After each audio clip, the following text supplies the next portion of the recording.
By the fourth time someone asked Danny Brooks whether he was seeing anyone, he had perfected the answer. No, but I am good. Smile. Small nod. Sip of champagne. Change the subject. It worked on Eric's college roommate, Eric's aunt, and a mutual friend Danny had not seen since the breakup. The problem was that each time he said it, the sentence sounded less like information and more like something he was trying to sell. Across the restored brick reception hall in Stillwater, Eric was laughing beside his new husband beneath strings of warm lights. He looked happy. Danny was glad. Genuinely glad, which somehow made the evening more complicated instead of less. It would have been easier if Eric had become unbearable after their 4 years together. He had not. They had simply wanted the future at different speeds, and Danny had spent too long answering every important question with not yet. Now there was a wedding cake, a dance floor, and a seating chart proving that eventually not yet became an answer of its own. Danny loosened his tie and moved toward the edge of the room as the band started another song. He found a spot near an emergency exit and studied the glowing red sign with the concentration of a municipal landscape designer evaluating drainage plans. Interesting door, a voice beside him asked. Danny turned. The man was around 30, with a camera hanging loosely from one hand and the relaxed expression of someone who had caught Danny doing something ridiculous but had decided not to embarrass him about it. Excellent signage, Danny said. Clear typography. Strong commitment to being an exit. The stranger nodded thoughtfully. I was going to say the same thing. Danny glanced at the camera. Wedding photographer? No. Guest with poor boundaries around interesting buildings. He lifted the camera slightly. Miles. Danny. Miles looked toward the dance floor, where several couples were moving with varying levels of confidence. Then he looked back at Danny. He did not ask how Danny knew the groom. He did not ask why Danny was alone. Most importantly, he did not tilt his head and ask if Danny was okay. Do you dance? Miles asked. Danny almost laughed. Under protest. Good. I distrust enthusiasm. Miles held out his hand with exaggerated formality. Danny stared at it. Are you asking a stranger to dance at somebody else's wedding? When you say it like that, my judgment sounds questionable. It is questionable. One dance. Then you can return to your relationship with the emergency exit. Danny looked toward Eric without meaning to. Eric was speaking to an older couple, completely absorbed in his own evening. Nobody was watching Danny. That should have been comforting. Instead, Danny suddenly felt tired of behaving as though being unwashed was the same thing as being free. He looked back at Miles. One song. Very strict. Non-negotiable. Miles accepted the terms. On the dance floor, nothing remarkable happened, which was precisely why Danny remembered it. Miles did not pull him too close or manufacture intimacy. He made one terrible observation about the band's keyboard player looking like a substitute math teacher, and Danny laughed hard enough to miss a step. Miles steadied him briefly by the elbow and continued as if nothing had happened. For 3 minutes, Danny stopped wondering whether anyone thought he looked lonely. He stopped wondering whether attending had been mature or stupid. He even stopped checking where Eric was. Then the song ended. Miles released his hand immediately. Contract fulfilled. Thank you for respecting the terms. I am known for my professionalism. Before Danny could ask what that meant, someone called Miles from across the room. Miles pointed toward a crowded table near the windows. College friends of the groom. Long story. He started backward through the crowd. Enjoy the door, Danny. Danny shook his head, smiling despite himself. Later, when he finally decided to leave, he glanced toward table 9. Miles was gone. Danny drove back toward St. Paul, assuming the strange little encounter belonged exactly where it had happened. One song, one wedding, one evening, he had successfully survived. On Monday morning, he arrived at the neglected Pocket Park site carrying rolled plans and coffee, ready to focus on the project he had spent nearly a year trying to lead. Priya was already there. Good, she said. Our photographer just arrived. Danny turned toward the sound of a car door closing and saw a familiar camera being lifted from the passenger seat. Miles Carter stepped around the front of a silver hatchback with his camera bag over one shoulder, took one look at Danny, and stopped. That is unfortunate. Danny lowered his coffee. Good morning to you too. I had a whole plan to seem mysterious if we ever met again. You disappeared before I could ask what you did for a living. Exactly. Strong ending. Priya Shah glanced between them. You two know each other? Danny answered first. We met briefly. Miles nodded. One song. Danny gave him a warning look. Priya, thankfully, had already turned toward the site plans. Great. Then introductions are done. Miles is updating the site photography for the review presentation. Danny, walk him through what matters. The Pocket Park occupied less than half a city block, squeezed between an apartment building and a row of older storefronts. At the moment, calling it a park required optimism.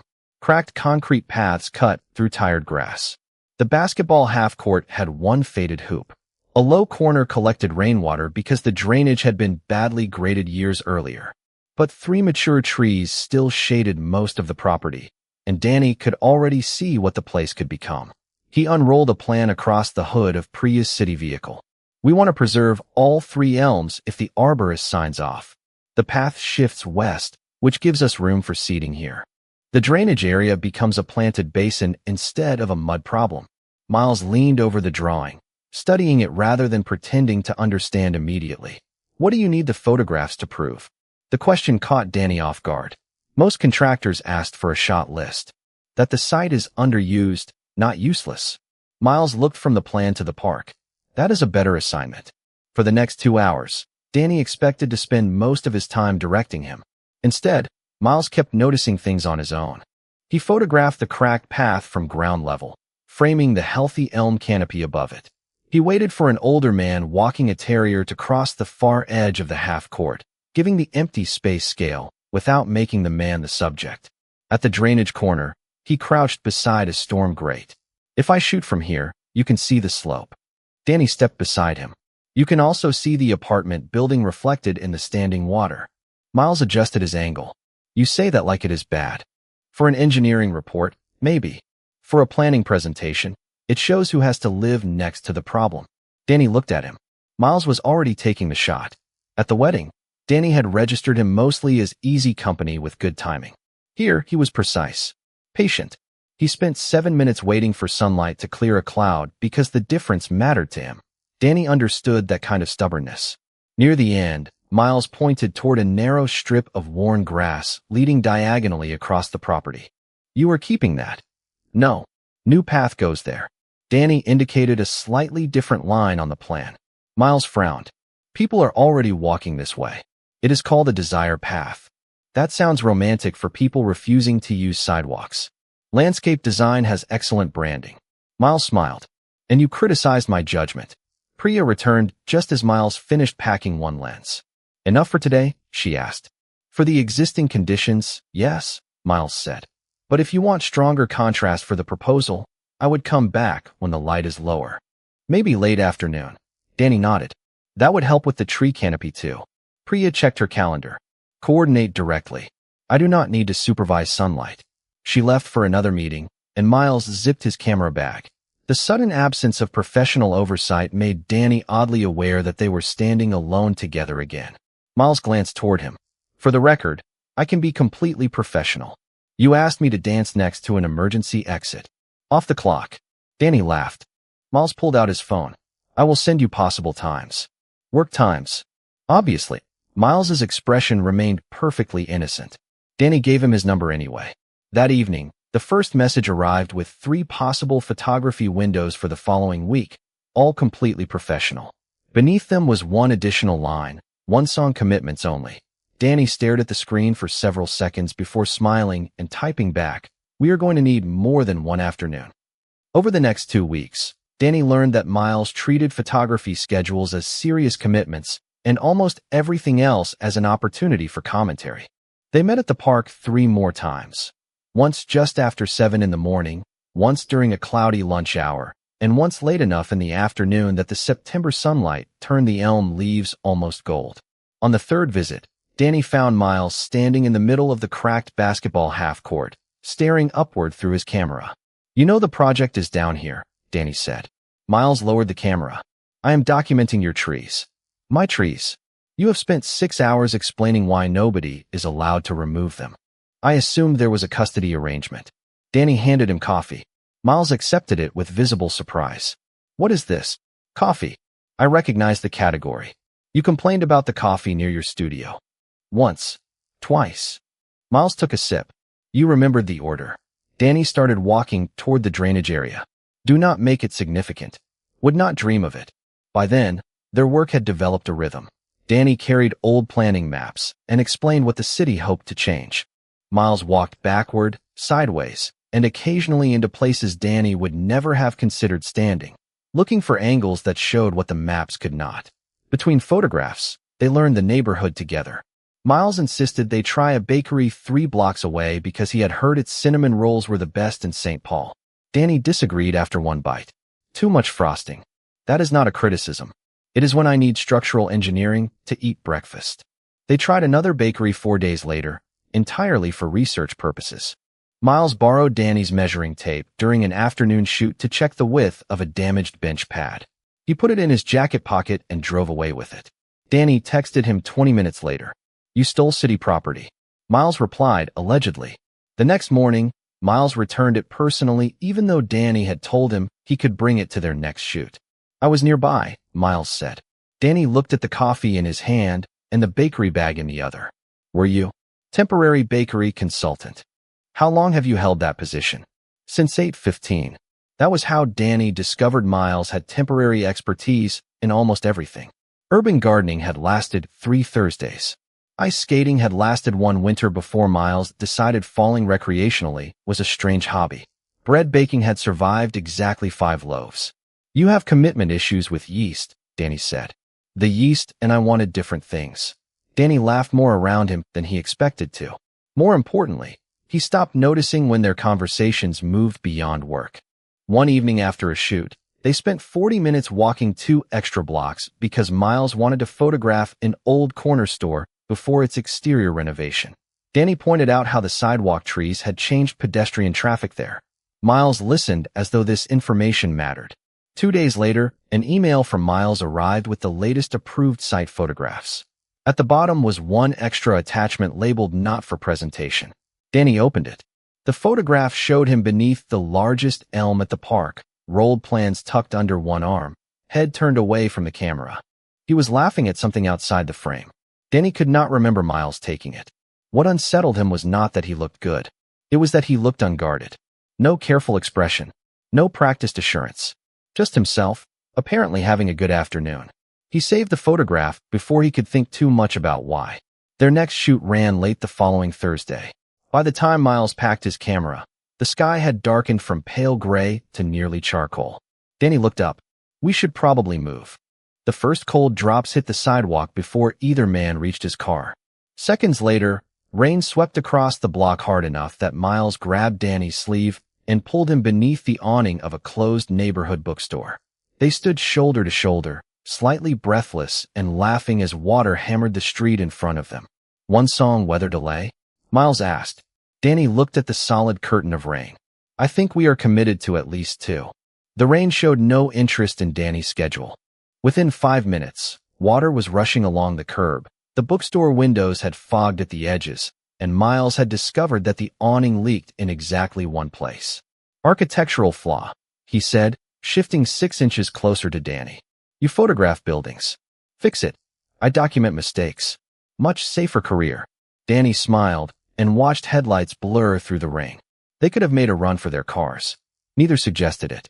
Miles leaned against the brick wall and glanced at him. Can I ask you something slightly personal? Danny immediately became interested in the traffic. That depends heavily on the definition of slightly. How did you know Eric? There it was. Miles did not say your ex. He did not mention the wedding dance or Danny's emergency exit strategy. He simply waited.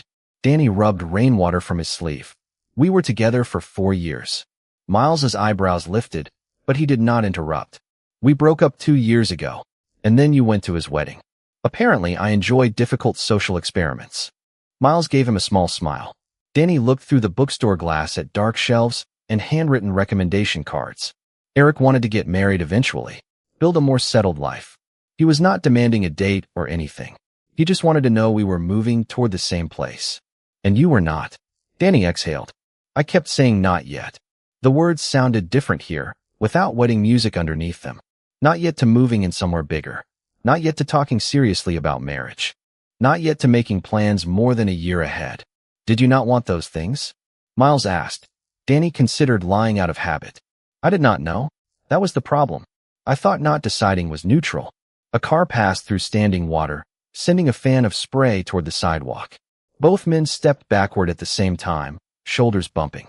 Neither moved away immediately. Danny continued, quieter. Eventually, Eric decided he could not build a future around waiting for me to decide whether I wanted one. Miles looked out at the rain. So the wedding was not about wanting him back. No, Danny answered without hesitation. That part, at least, was simple. It was about wanting to be the kind of person who could go. Miles turned toward him. Danny gave a short laugh. I thought if I showed up alone, smiled at everybody, stayed through dinner, and looked completely normal, it would prove something. Did it? I spent 20 minutes studying an emergency exit. Miles nodded. Excellent typography, though. Danny laughed, grateful for the escape hatch Miles offered without changing the subject entirely. A quiet moment passed.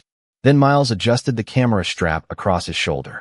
For what it is worth, I have the opposite problem. Danny glanced at him. You make decisions too quickly? I am excellent at decisions that preserve every possible future decision. That sounds exhausting. It is very efficient. Miles watched rain drip from the edge of the awning. I take short contracts. Rent furnished places. Travel whenever work gives me an excuse. If something starts requiring a 5-year plan, I suddenly become extremely interested in another city. Danny studied him. Temporary expert. Exactly. The joke landed differently now. Miles smiled, but Danny could see the truth underneath it. Does that bother you? Danny asked. Miles took longer to answer than usual. Sometimes. He pushed his hands into his jacket pockets. Mostly when I realize being good at leaving is not the same thing as knowing where I want to go. Danny did not tell him what that meant. He did not tell him to stay somewhere, choose something, or stop running. Miles had given him the same courtesy. They simply stood there while the rain softened from a roar to a steady tapping. Eventually, the street became visible again. Miles stepped out from beneath the awning, tested the rain with one hand, then looked back. We can probably make it now. Probably. Neither moved toward his car. Miles nodded toward a coffee shop still glowing at the end of the block. I have temporary expertise in hot chocolate. Danny raised an eyebrow. How temporary? I am willing to begin immediately. Danny looked at the clearing sky, then at Miles. The weather delay was over. For some reason, neither of them seemed ready for the evening to be. 3 days later, Miles sent Danny a message that contained an address, a time, and exactly 6 words. Not work. Actual invitation. No clipboard. Danny stared at it long enough for Marcus, sitting across from him in the Parks and Recreation break room, to notice. That expression usually means either budget cuts or a man. Danny put his phone face down. Neither. Definitely a man. The address turned out to be a renovated warehouse in Minneapolis hosting a neighborhood preservation fundraiser. On Saturday evening, Danny arrived to find exposed brick walls, warm pendant lights, folding tables covered with local history books, and framed photographs arranged along one side of the room. Miles was standing beneath one of his own images, wearing a dark blue button-down instead of his usual work clothes. His face changed when he spotted Danny. Not surprise. Something warmer. You came. You gave me an address. People ignore addresses every day. That explains the Postal Service. Miles handed him a drink and introduced him to a small group of architects, preservation volunteers, and neighborhood organizers. Danny had expected to feel like an extra in someone else's professional world.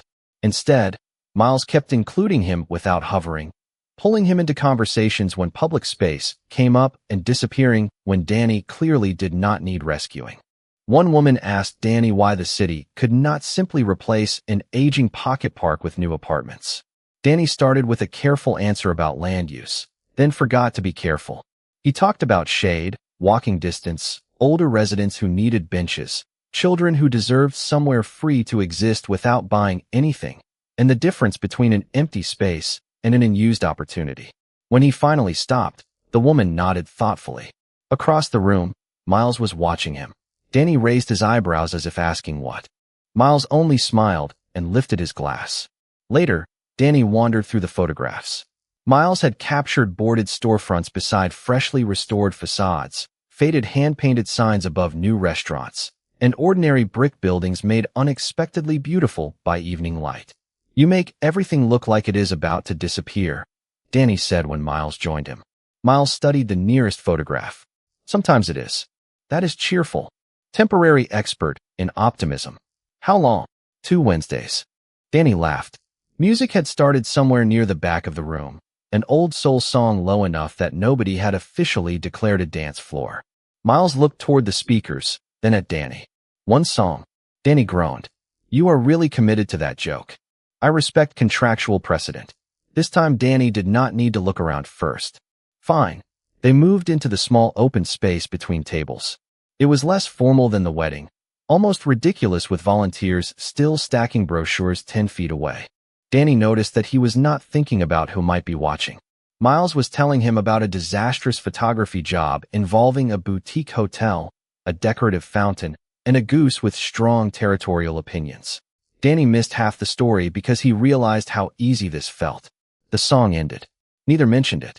They went back for another drink, then spent an hour arguing about whether an abandoned movie theater should be preserved because of its architecture or demolished because, according to Miles, the carpet has achieved consciousness. After the fundraiser ended, they walked 3 blocks toward Danny's car and stopped outside a closed record store. It was nearly 11. We have been talking for 2 hours after our legally permitted song, Danny said.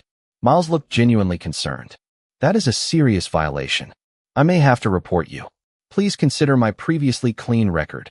Danny smiled, then caught himself thinking about the first night they had met. 1 song had seemed safe because it came with an ending already built into it. 3 minutes, then back to his table. No expectations. No decision required. But somewhere between site photographs, stolen measuring tapes, rainstorms, cinnamon roll research, and tonight, he had stopped counting. Miles was no longer a stranger who had interrupted an uncomfortable wedding. Danny wanted to see him again, and the realization was both simpler and more unsettling than he expected.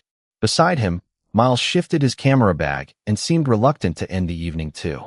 I had a good time, Miles said. Me too. Neither dressed the words up as anything else. They reached Danny's car, said goodnight, and separated. On the drive back to St. Paul, Danny realized the 1-song rule had quietly stopped protecting him. For the first time in a long while, that did not feel entirely like bad news. The pressure arrived on a Tuesday from 2 different directions. Danny was standing beside Priya in a conference room at Parks and Recreation when she slid the revised Pocket Park proposal across the table. The review committee meets next Thursday, she said. I want you presenting. Danny looked up. Me? You designed the proposal. You know the site better than anyone, and you are the person I want leading it if we get approval. For nearly a year, Danny had wanted exactly that sentence. Instead of celebrating, his first thought was that he wanted to tell Miles. He waited until lunch, then sent a message. Apparently, I am presenting to the committee. Miles replied less than a minute later. I knew your trees would achieve political influence. Then another message appeared. Dinner tonight? Danny smiled at his phone. 7. Miles chose a small noodle place in Minneapolis where they had become regular enough for the server to recognize them, but not regular enough for Danny to examine what that meant. Miles was already there when Danny arrived, turning a water glass slowly between his hands. You look suspicious, Danny said, sitting across from him. I was going for thoughtful. You are rotating glassware. Part of the process.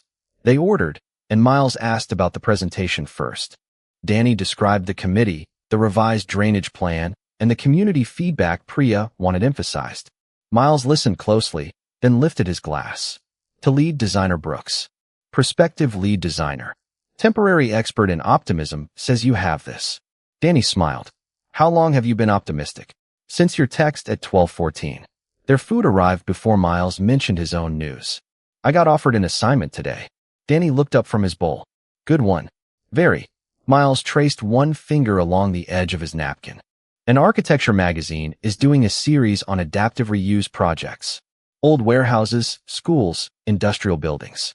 They want one photographer covering several Western states. That sounds exactly like your kind of work. It is. How long? A pause. For months. The restaurant noise seemed to sharpen around them. Danny pictured airports, rental cars, hotel rooms, unfamiliar cities. He immediately disliked himself for picturing any of it as a problem. That is big, he said. Yeah. You should be excited. Miles watched him. I am. Danny nodded and took another bite he did not particularly want. When would you leave? About 3 weeks. That's soon. The first project is already scheduled. Miles leaned back. I have not answered yet. Danny almost asked why not. The question felt too revealing. 3 months ago, Miles had not existed in his life. Even now, they had never formally called what was happening between them anything. Danny had no claim on his calendar. Seems like the kind of assignment you take, he said instead. Miles's expression changed only slightly. Usually, the words sat between them.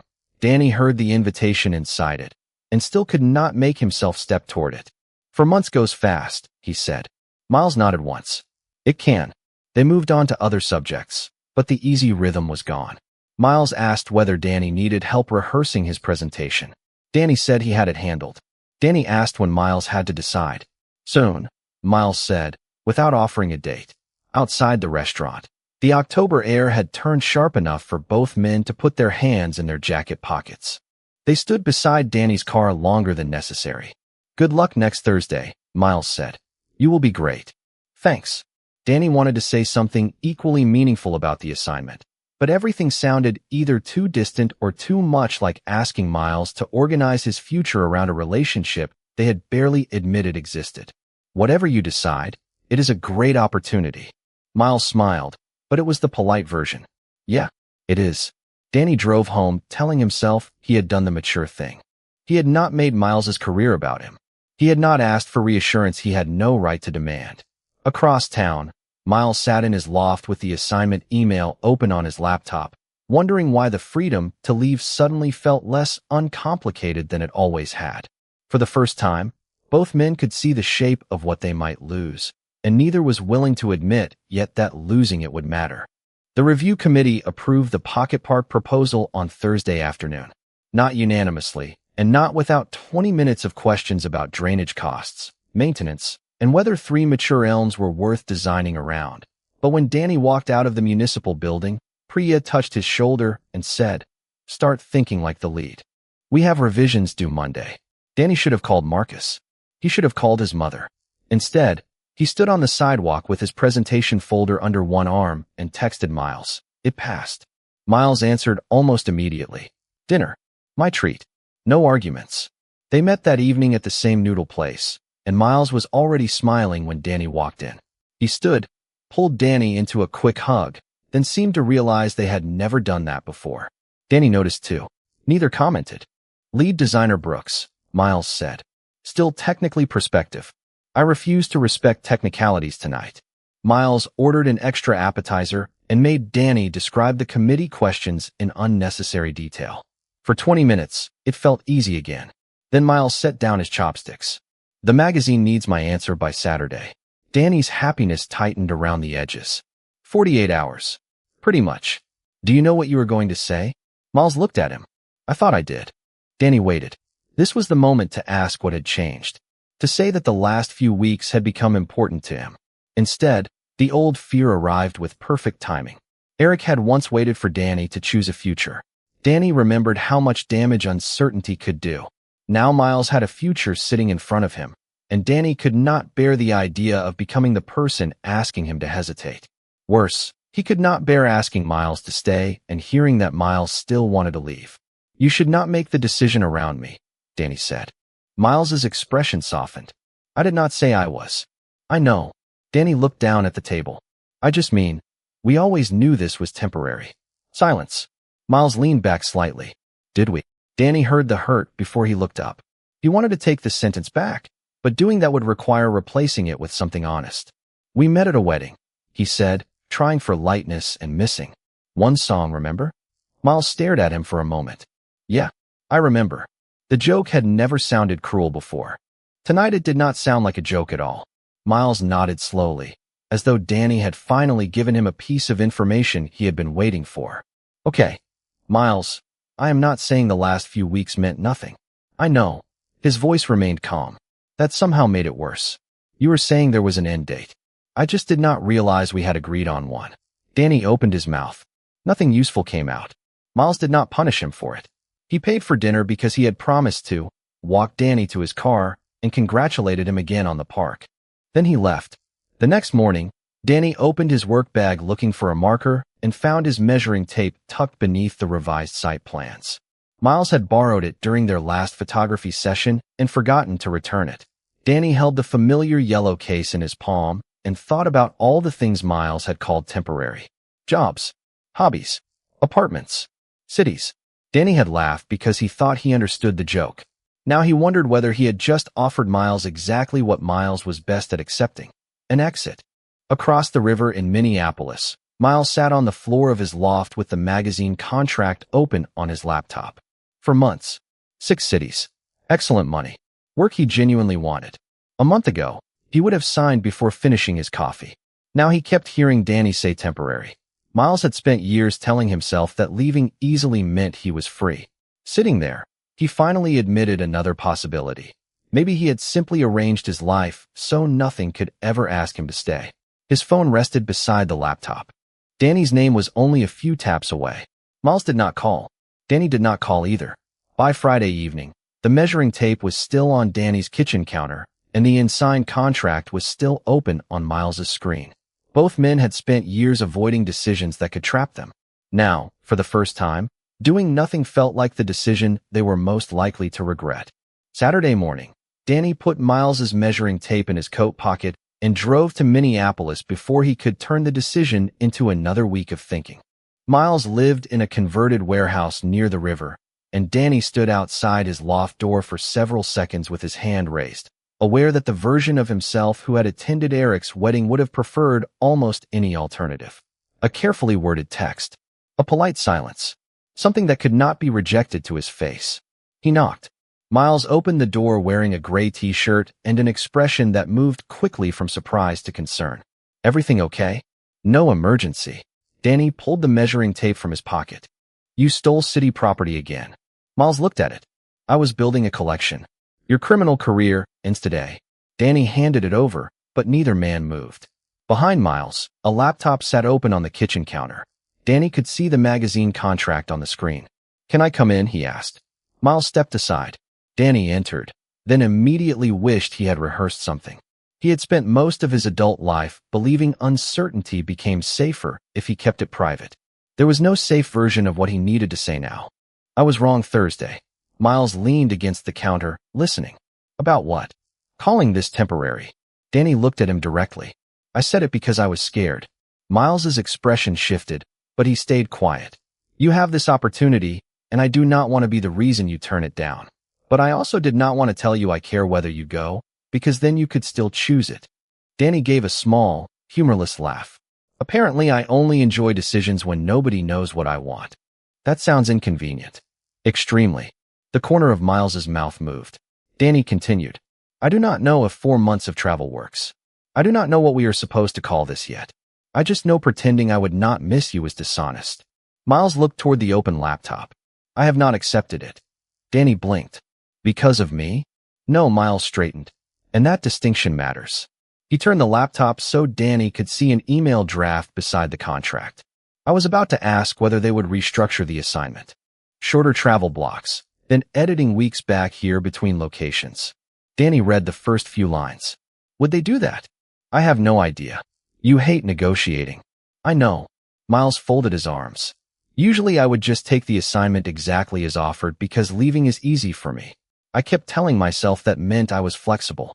He glanced around the loft. Turns out flexibility is less impressive when you only bend in one direction. Danny smiled faintly. That was almost profound. Do not spread it around. Miles looked at him again. I want the work. I also want to see where this goes.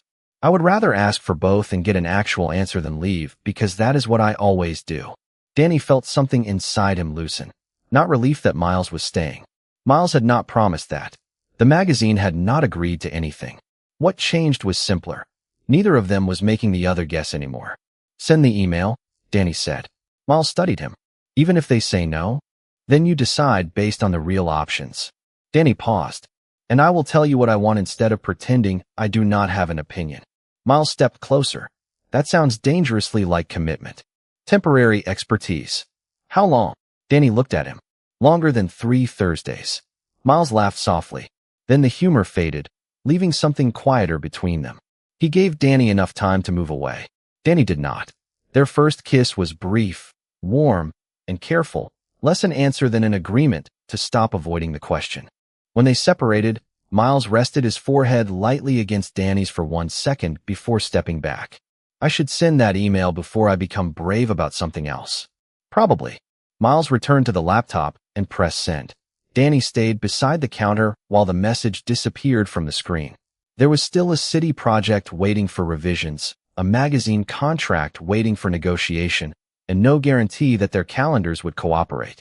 But when Danny left an hour later, the measuring tape remained on Miles's counter. For once, neither of them treated an unfinished future as a reason to leave it alone. Several weeks later, Danny stood at the front of a neighborhood recreation center meeting room with a marker in one hand and a map of the approved pocket park pinned behind him. 20 folding chairs faced 3 tables covered with tracing paper, colored pencils, and printed site plans.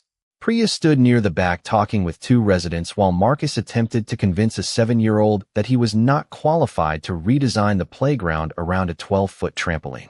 Danny should have been nervous. Instead, he was listening. An older resident wanted more shade near the benches. A father asked whether the path would be wide enough for his daughter's wheelchair. Danny marked both comments directly onto the plan. Lead designer still sounded strange when Priya introduced him that way, but he was getting used to occupying the role instead of waiting until he felt completely ready for it. Across the room, Miles lifted his camera. Danny noticed him but did not stop talking. Miles was not there on a city contract. He had started incorporating the park into his documentary project about neighborhood spaces changing before people thought to record them. The magazine had accepted his counterproposal too. Instead of 4 uninterrupted months away, he would travel in shorter blocks across several western states and return to Minneapolis for editing weeks between assignments. His first trip began tomorrow morning. It was not the easiest arrangement. That was partly why Danny trusted it. Nobody had accidentally ended up with everything they wanted. They had asked, negotiated, adjusted, and chosen what was worth making room for. After the workshop, volunteers stacked chairs while Danny gathered marked-up plans. Miles approached the table and held up a familiar yellow measuring tape. Found this in my camera bag. Danny stared at it. Again, at this point, I think it prefers me. That belongs to the city. The city should improve employee retention. Danny took it, then placed it beside Miles's camera while he finished packing. Music played quietly through the recreation center speakers, an old playlist somebody had forgotten to turn off. Marcus passed them carrying a stack of folding chairs. I am leaving before this becomes adorable. Good night, Marcus, Danny said. That was not a denial. Marcus disappeared through the storage room door. The song changed. Miles zipped his camera bag halfway, then paused when Danny stepped around the table. For a moment, Danny remembered warm wedding lights, an emergency exit, and a stranger holding out his hand when Danny had been trying very hard to look like someone who needed nothing. This time, Danny held out his own hand. Miles looked at it, then up at him. One song. Danny shook his head. I did not set a limit. Something softened in Miles's expression. He took Danny's hand. They moved into the cleared space between the folding tables, not particularly gracefully and with no audience worth performing for. Halfway through the song, Miles's phone buzzed in his pocket. He pulled it out and checked the screen. Flight confirmation, he said. 7:10 tomorrow morning. Months ago, Danny might have heard departure in those words and protected himself before Miles could leave. Now he only nodded. I can drive you to the airport if you want. Miles considered it instead of automatically refusing. That would mean leaving your place around 5:30. I am familiar with morning. Debatable. Danny smiled. Do you want the ride? Miles put the phone away. Yeah, I do. Then he returned his hand to Danny's. No promise that travel would always be easy. No guarantee that Danny would never retreat into silence again or that Miles would never feel the pull of an open road. Tomorrow, Miles would board a plane for work. Monday, Danny would be back at the park site with Priya reviewing drainage revisions. Their lives remained separate enough to require calendars, conversations, and occasional inconvenient decisions. On the nearby table, Danny's measuring tape rested beside Miles's camera, 2 tools designed for different kinds of work sharing the same small patch of space. The song ended. Another began. Miles glanced toward the speakers. Danny did not let go. Neither did Miles.